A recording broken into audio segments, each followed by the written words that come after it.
अस्सलामुअलैकुम। हमारे पास course name है मैथमेटिकल मेथड्स। इसमें हम सबसे पहले बात करेंगे फोरियर एनालिसिस की। फोरियर एनालिसिस हमारे पास ऐसे स्टडी है जिसमें हम फंक्शन को simply some of trigonometric function की फॉर्म में रिप्रेजेंट करते हैं। उसके बाद हमारे पास है फोरियर सीरीज़। फोरियर सीरीज़ हमारे पास एग्जाम्पल ऑफ ट्रिग्नोमेट्रिक सीरीज़ है बट हमारे पास तमाम ट्रिग्नोमेट्रिक सीरीज़ फोरियर सीरीज़ नहीं होती। उसके बाद हम बात करेंगे फोरियर इंटीग्रल की। फोरियर इंटीग्रल में हम नॉन पीरियोडिक फंक्शन को रिप्रेजेंट करते हैं, मीन्स कि हम इन्फिनाइट इंटीग्रल्स को रिप्रेजेंट करते हैं। उसके बाद हम बात करेंगे पीरियोडिक फंक्शंस की कि हमारे पास पीरियोडिक फंक्शंस कौन कौन से होते हैं। फिर फंक्शंस के बाद हम बात करेंगे फोरियर ट्रांसफॉर्म और इन्वर्स ऑफ फोरियर ट्रांसफॉर्म के बारे में। हमारे पास फोरियर सीरीज है कि if f is a periodic function with period 12, means कि हमारे पास पीरियड क्या है 12 और डोमेन हमारे पास R है, यानी हमारे पास डोमेन है minus infinity to positive infinity।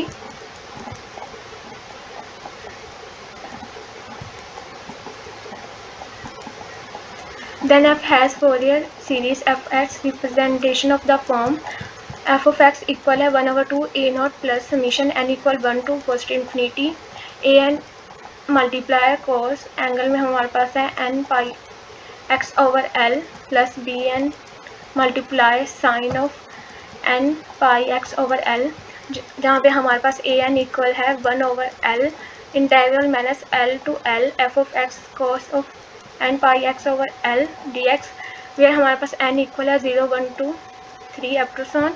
उसके बाद हमारे पास बी एन इक्वल है 1/l integral minus l to l f of x sine of n pi x over l dx, यहाँ पे भी हमारे पास n इक्वल है 0 1 2 अप टू सॉन।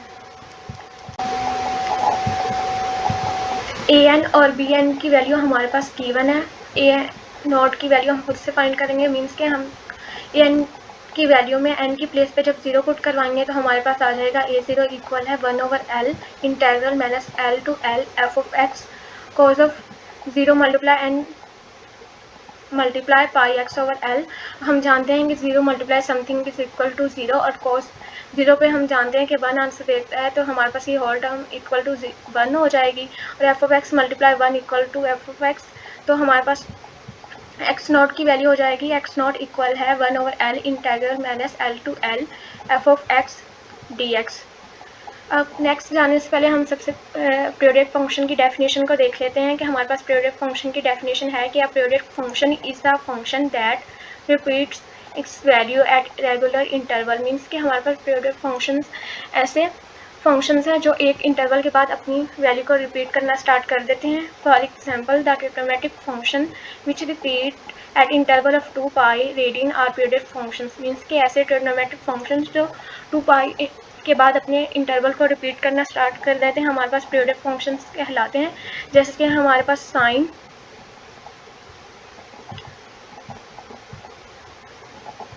और कोसाइन ऐसे ट्रिग्नोमेट्रिक फंक्शंस हैं जो हमारे पास एक्सेक्ट पीरियोडिक फंक्शंस होते हैं, क्योंकि इनका हमारे पास जो पीरियड है वो 2 पाई होता है।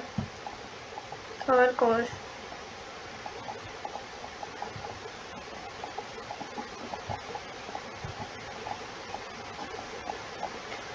ये हमारे पास नेशनली ट्रिग्नोमेट्रिक फंक्शंस हैं जो जिनका पीरियड हमारे पास 2 पाई होता है। अब एफ ऑफ एक्स इक्वल है 1/2 a not plus summation n equal 1 to first infinity a n multiply cos of n pi x over l plus b n sine of n pi x over l को हम equation 1 का नाम दे देते हैं।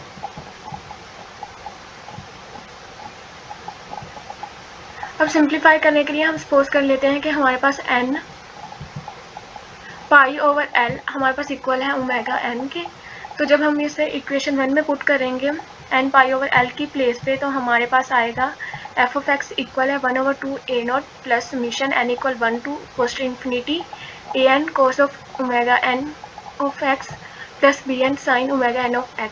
अब जब हम इक्वेशन 1 में a नॉट a n और बी एन की वैल्यू पुट करवाएंगे, जो कि हमारे पास ए एन और बी एन की वैल्यू गिवन थे, जबकि हमने ए एन नॉट की वैल्यू ए एन से फाइंड की, तो जब वैल्यू पुट करेंगे तो हमारे पास आएगा इक्वल है 1/12 integral minus L to L f of x dx, अब प्लस 1/L। अब हमारे पास an की वैल्यू में भी 1/L था और bn की वैल्यू में भी, तो हम 1/L कॉमन ले लेंगे। इसी तरह समीशन भी हमारे पास कॉमन ले लेंगे, तो हमारे पास आ जाएगा समीशन n = 1 to cos इन्फिनिटी, और ब्रैकेट में हम लिखेंगे cos of omega n x. अब हमने फंक्शन cos और साइन को ओमेगा एन की फॉर्म में लिख दिया। सिंपली हमने n π/L की प्लेस पे ओमेगा एन रिप्लेस करवा दिया, तो हमारे पास आ जाएगा cos of omega n x. ये हमारे पास फंक्शन वैसे ही आ जाएगा। जब हम ए एन की वैल्यू पुट करेंगे तो हमारे पास आएगा integral minus L to L f of t cos of omega n of t dt। यहाँ पे सिंपली हमने x की प्लेस पे वेरिएबल चेंज कर दिया t किया, क्योंकि यहाँ पे भी हमारे पास x का फंक्शन मौजूद है। अगर यहाँ पे भी हम x की फॉर्म में फंक्शन को लिखते तो दोनों सेम हो जाते, इसलिए हमने जस्ट वेरिएबल को चेंज किया है। वेरिएबल को चेंज करने से हमारे आंसर पे कोई इफेक्ट नहीं पड़ेगा।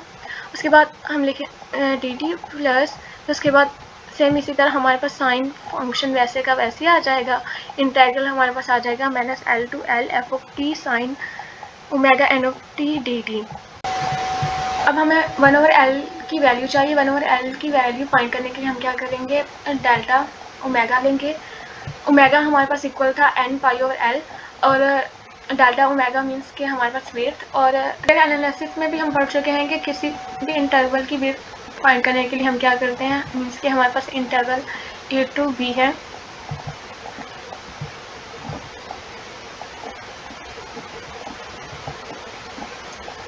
तो इसकी विड्थ मालूम करने के लिए हम क्या करेंगे, b माइनस a कर देंगे। अब क्योंकि हमारे पास ओमेगा n इक्वल था n π/L, तो हमारे पास ओमेगा n + 1 इक्वल होगा n + 1 π/L। जब हम इसको सॉल्व करेंगे तो हमारे पास सिंपली आ जाएगा π/L। हमें तो 1/L की वैल्यू चाहिए, तो मीन्स कि हमारे पास पाई यहाँ मल्टीप्लाई वहाँ जाके हमारे पास ओमेगा डेल्टा ओमेगा के साथ डिवाइड हो जाएगा। तो हमारे पास नेक्स्ट स्टेप में आ जाएगा 1/2L integral minus L to L f of x dx, same वैसे ही। उसके बाद प्लस 1/L की प्लेस पे हमारे पास 1/π आ जाएगा, और जो डेल्टा ओमेगा है वो हमारे पास अंदर फंक्शन के साथ मल्टीप्लाई हो जाएगा। तो आ जाएगा 1/π summation n = 1 to cos infinity cos of omega n x delta omega integral minus L to L f of t cos of omega n t dt plus sine of omega n x delta omega integral minus L to L f of t sine of omega n t dt। हमने simply यहाँ पे 1/L की value put की, जो कि हमारे पास delta omega over पाई थी। 1/π को हमने फंक्शन के बाहर कॉमन ले लिया, और जबकि हमने डेल्टा ओमेगा को अंदर फंक्शन के साथ मल्टीप्लाई करवा दिया। अब जब हम नॉन पीरियोडिक फंक्शन के लिए फंक्शन पे लिमिट अप्लाई करेंगे तो हमारे पास आएगा f of x इक्वल है limit L approach to cos infinity of x is absolutely integrable over interval minus infinity to infinity, that is हमारे पास जो integral minus infinity to infinity mod f of x less than हो जाएगा infinity से। तो next step में जब हम प्रीवियस इक्वेशन में लिमिट अप्लाई करेंगे तो हमारे पास जो first integral 1/2L integral minus L to L f of x dx में जब हम L की प्लेस पे लिमिट अप्लाई करेंगे तो यहाँ पे हमारे पास आ जाएगा इन्फिनिटी, और यहाँ पे माइनस इन्फिनिटी टू इन्फिनिटी, और f of x क्योंकि हमने कहा है कि हमारे पास बाउंडेड है, मीन्स कि ये किसी एप्सिलॉन से लेस देन होगा, और एप्सिलॉन हम जानते हैं हमारे पास ऐसा नंबर है जो हमारे पास इंटरवल 0 और 1 के दरमियान एग्जिस्ट करता है, यानी कि स्मॉल नंबर है। तो हम सपोज कर लेते हैं कि हमारे पास ये जो एप्सिलॉन वो इक्वल टू 0 है, तो हमारे पास ये होल फंक्शन इक्वल टू 0 हो जाएगा। और ये जब हम इस फंक्शन पर लिमिट अप्लाई करवाएंगे, limit L approach to positive infinity या नेगेटिव इन्फिनिटी, तो ये हमारे बाय डेफिनेशन रीमान इंटेग्रेबल, ये हमारे पास इंटेग्रल 0 टू पॉजिटिव इन्फिनिटी यानी फिनाइट इंटेग्रल को अप्रोच करेगा। इस तरह हमारे पास जो integral minus L to L f of t sine omega n t, ये भी हमारे पास by definition of Riemann integrable finite integral 0 to positive infinity को अप्रोच करेगा। तो नेक्स्ट स्टेप में हमारे पास आ जाएगा, ये फर्स्ट स्टेप हमारे पास ऑल इक्वल टू 0 हो गया, और प्लस 1/पाई by definition of Riemann integrable हमारे पास इंटेग्रल आ गया, integral 0 to positive infinity cos omega x, हमने सिंपली ओमेगा एन को ओमेगा एन लिख दिया, तो हमारे पास है omega x integral minus infinity to infinity f of t cos of omega t d t plus sine omega t integral minus infinity to infinity integral f of t sine omega t d t और whole bracket के साथ derivative of omega, हमने simply del omega को omega के साथ change कर दिया। अब नेक्स्ट जब हम इंटेग्रल्स को कॉमन लेंगे सिंप्लीफाई के लिए, तो हमारे पास आएगा इक्वल 1/पाई इंटेग्रल 0 टू पॉजिटिव इन्फिनिटी, क्योंकि इंटेग्रल 0 टू पॉजिटिव इन्फिनिटी हमारे पास फर्स्ट फंक्शन और सेकंड फंक्शन दोनों के साथ मल्टीप्लाई हो रहा था, तो हमने इसे कॉमन ले लिया। और इसी तरह हमारे पास जो integral minus infinity to infinity, ये भी हमारे पास बहुत फंक्शंस के साथ मल्टीप्लाई हो रहा था, इसे भी हमने कॉमन ले लिया, तो हमारे पास ब्रैकेट में आ गया f of t cos of omega x cos of omega t plus sine of omega x sine of omega t d t d omega. हम जानते हैं कि हमारे पास कॉस का फार्मूला होता है कि cos of alpha minus beta equal है cos alpha cos beta plus sine alpha sine beta.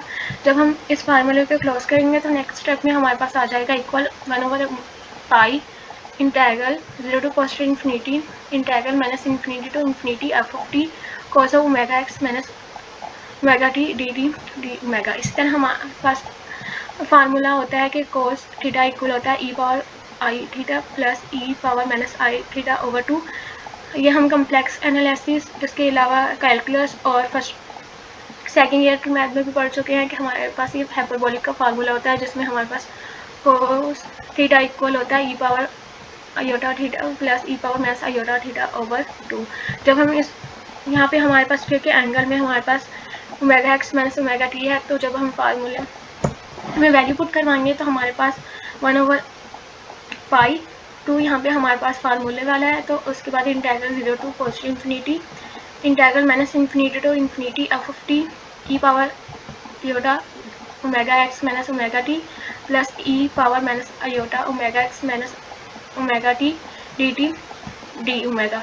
Next step में हम क्या करेंगे, दोनों फंक्शन के साथ सेपरेटली हम क्या करेंगे, इंटेग्रल अप्लाई करवाएंगे, तो हमारे पास आ जाएगा 1/2पाई integral 0 to positive infinity integral minus infinity to infinity f of t e power i omega x minus omega t d t d omega plus 1/2पाई integral 0 to positive infinity integral minus infinity to positive infinity f of T plus e power minus iota W x minus W T d t d omega.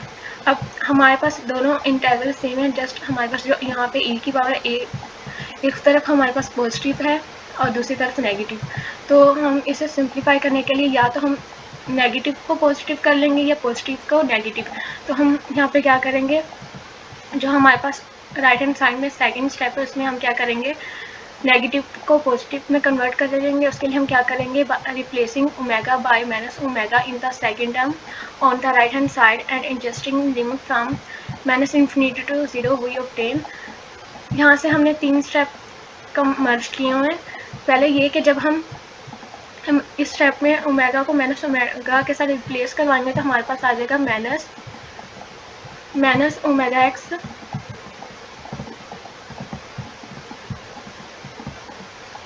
उसके बाद plus omega T.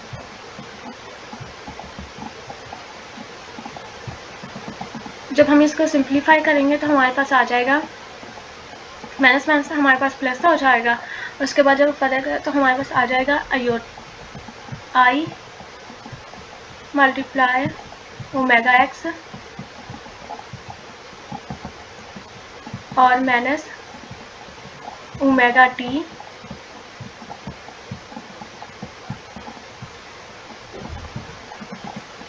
इसी तरह जब हम omega की place पे minus omega put करवाएंगे D of omega में, तो हमारे पास आ जाएगा नेक्स्ट स्टेप में हमारे पास माइनस बाहर आ जाएगा और इंटीग्रल में हमारे पास 0 टू माइनस इन्फिनिटी। और जब हम माइनस को ख़त्म करने के लिए इंटीग्रल की value upper and lower value को रिप्लेस करवाएंगे, तो नेक्स्ट हमारे पास इंटीग्रल आ जाएगा minus infinity to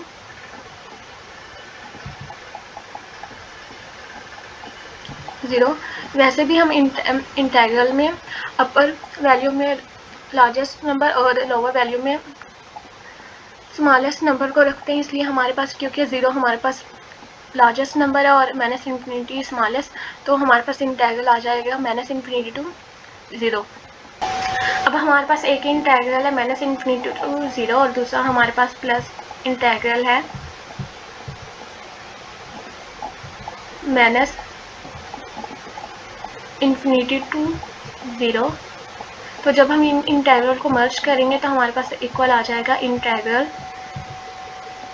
minus infinity to positive infinity.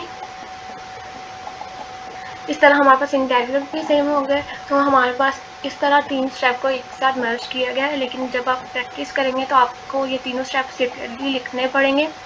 उसके बाद हमारे पास नेक्स्ट स्टेप आ जाएगा, जब हम इनको सिंप्लीफाई करेंगे तो हमारे पास, क्योंकि आई जो था हमारे पास एक ऑलरेडी पॉजिटिव था, दूसरे को हमने ओमेगा की प्लेस पे माइनस ओमेगा पुट करके भी पॉजिटिव कर लिया, तो हमारे पास नेक्स्ट स्टेप आ जाएगा 1/2 pi integral minus infinity to infinity integral minus infinity to infinity f of t e power i omega x minus omega t d t d omega. जब हम इनका अंदर मल्टीप्लाई करवाएंगे फंक्शन के साथ सेपरेटली, तो हमारे पास आएगा इक्वल है। हमने सिंपली क्या किया, 2 की प्लेस पे square root 2 multiply square root 2 कर दिया, तो हमारे पास आ जाएगा 1/2 pi integral minus infinity to infinity e power i omega x multiply 1/2 pi integral minus infinity to infinity f of t e power minus i omega t d t और d omega.